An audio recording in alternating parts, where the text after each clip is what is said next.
Actually, while I'm setting up, I'll just make a remark. I came from Marseille this morning. I was at a conference for the past 2 days where many of these same things were discussed. I'm not sure this works very well, but an interesting, and it's just interesting observation of difference. In the French narrative, this was all framed very, very differently because all of these issues were framed around, so how do we use these things to give more meaning to citizenship? What's the relationship between the uncertainty of the future and human liberty? And so it was very interesting. It's a very different framing than the kind of, ooh, this is cool technology, or how do we make sure it doesn't kill us, which is kind of... Anyway, sorry to misuse my... So let's talk about drugs.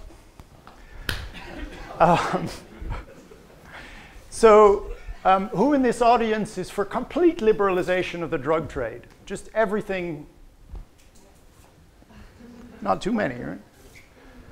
3, 4? Yes. 5? Getting there?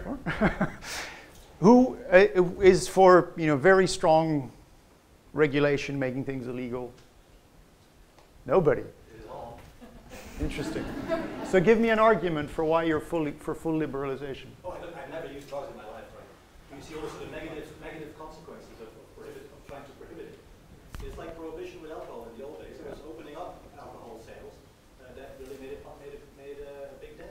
All right. It's an empirical sort of observation. One more?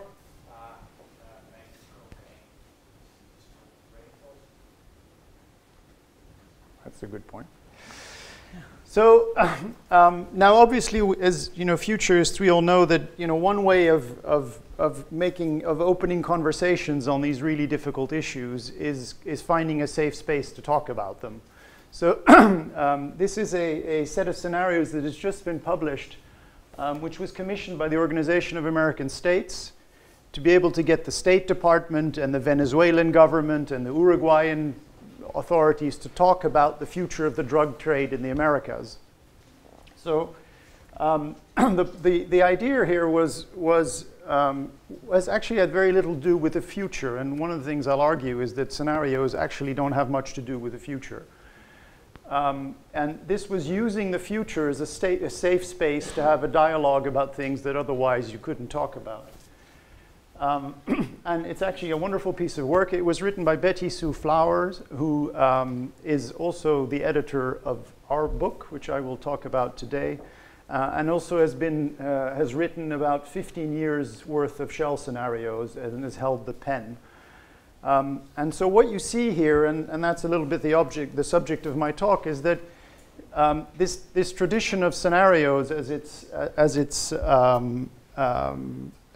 as we see it develop around the world, has very deep roots in what Shell has been doing. And so with a colleague of mine at Oxford, over the past couple of years, we decided to write up the story of what really happened, what is the Shell scenario tradition, and what can we learn from that, and to be able to share that. So we wrote that up in a little book, and our story starts actually in 1965.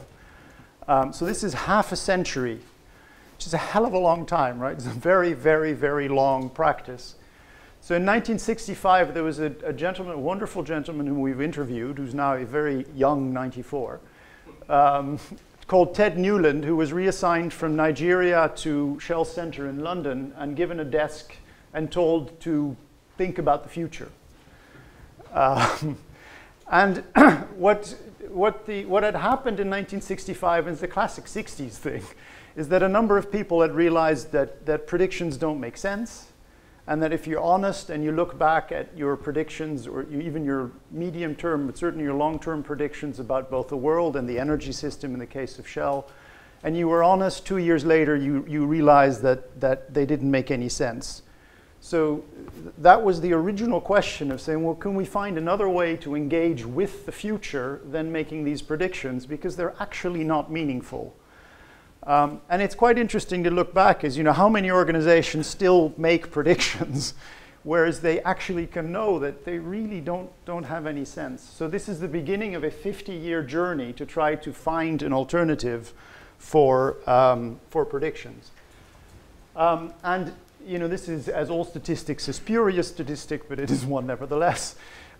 This is a US commission that looked at these things. It says 85% of studies are based directly on the shell process or derived from it, which, as somebody mentioned it, I don't remember who was at the launch of our event of our book, is rather curious because the shell process actually isn't really well described anywhere. So this in itself is an interesting statistic. So what I wanted to share with you today is a few highlights from what we found. We interviewed about 40 people. Everybody, and for some reason, if you've worked in shell scenarios, you're blessed with a long life. They were all still alive, except Pierre Wack, who some of you may know, who passed away. But everybody else we were able to speak to, particularly the people in the very beginning who came up with and it's nice to go back to the original big idea. And we documented all of this, found some interesting things. The famous story about Shell forecasting the oil crisis in the 1970s is an urban myth.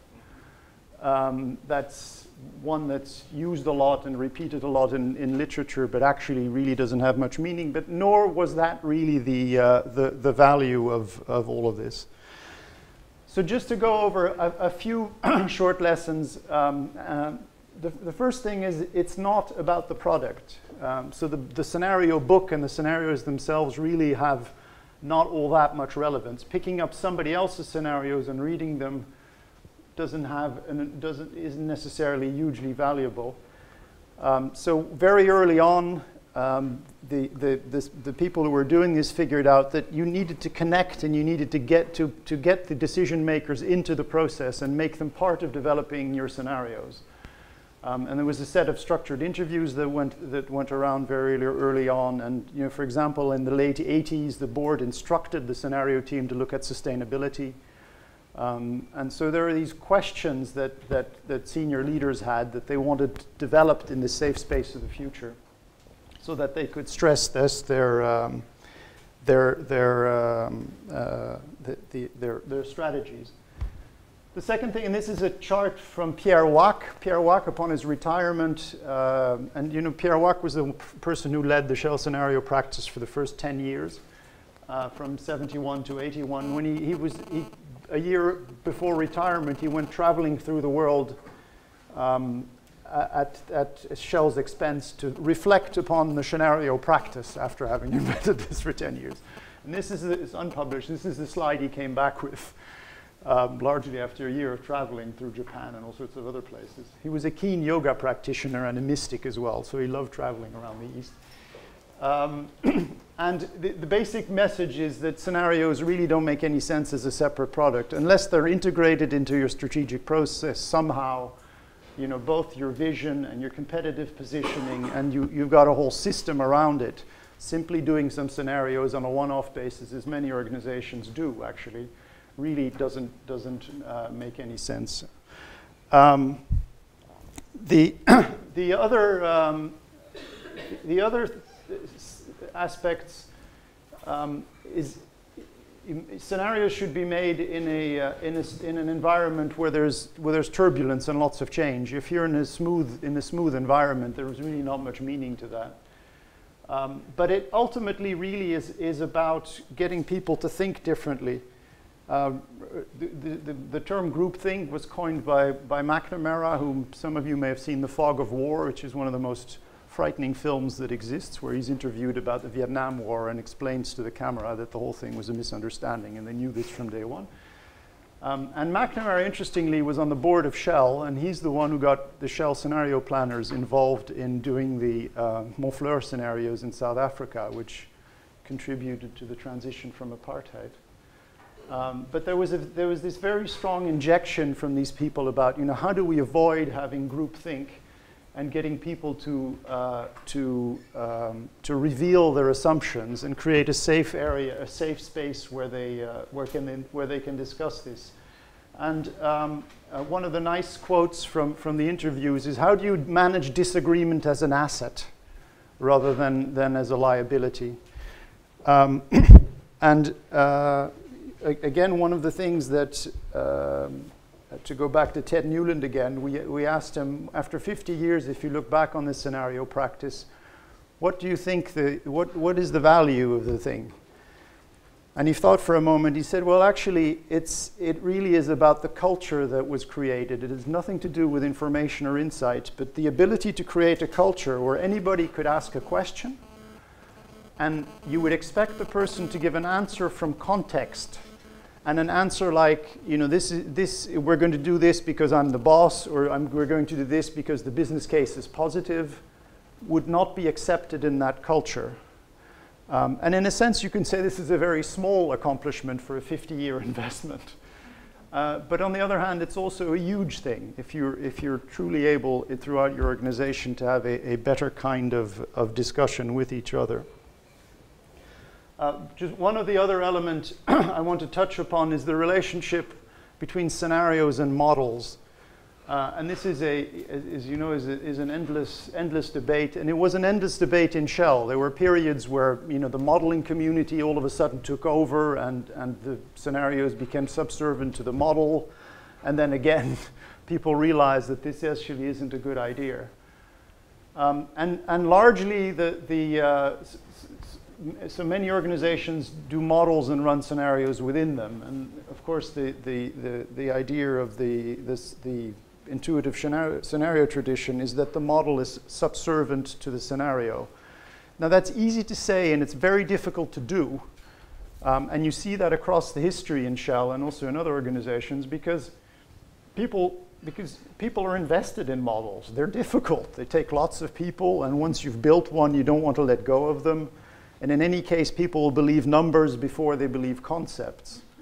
So over the 50 years, there was a very, very strong action needed to put the model back into its box and keep it small enough and subservient enough so that it wouldn't dominate, and you would flip back to this idea where the modeling dominates. And of course, models lead to predictions, right? Inevitably, people run a model and they say, well, actually, we have an idea that we're going in that direction. 10 minuten? 1 minuut. Kan. So one last aspect I'll pick out of that. It is, as I mentioned in the beginning, it is about the present. It's not about futures. And so these are some of the elements. One thing to pick out is seeing is a term from the very early beginning, and this was meant actually. I mean, interestingly enough, all of the leaders of the Shell scenario practice had a deep spiritual practice besides their work, which they never talked about. But all of them had a sense of engaging with the world, and this idea of seeing the future was actually meant in a sense of having the ability to see beyond the empirical things. So it's actually quite a layered tradition. It's interesting to go into that with what the various individuals contributed. Just to conclude, and we can do the rest in terms of questions. So some of the main learnings from this 3-year adventure, together with Angela at Oxford, this was essentially a 50-year experiment, and that's amazing because there are not many 50-year experiments, and so it's great to look at. It is about thinking with futures and not about the futures, because ultimately the only thing we do is make decisions in the present. And it's about making better decisions in the present than any knowledge or facts or ideas about the future. One of the key elements was also, I didn't touch upon that as much, is that it was always the key test for scenarios is plausibility. Probability raised its ugly head every so often and had, just like the models, had to be put down again. And this tradition of saying, well, it is about plausibility, which is an intuitive thing, and so it's a difficult and delicate thing to go after. And then finally, it is a tradition that's had global influence. The government of Singapore, the Organization of American States, there are all these people who follow, somehow something that's derived from this tradition, which has changed a lot over 50 years. It's been different things. There's no single formula. There's no single trick or single method over this whole period. There's an attitude. There's a big idea at the beginning, and there's adaptation of the method and the tools to the questions and to the spirit of the times. as you would expect, but as is often not said. And so that's what we try to document in this book. Thank you very much.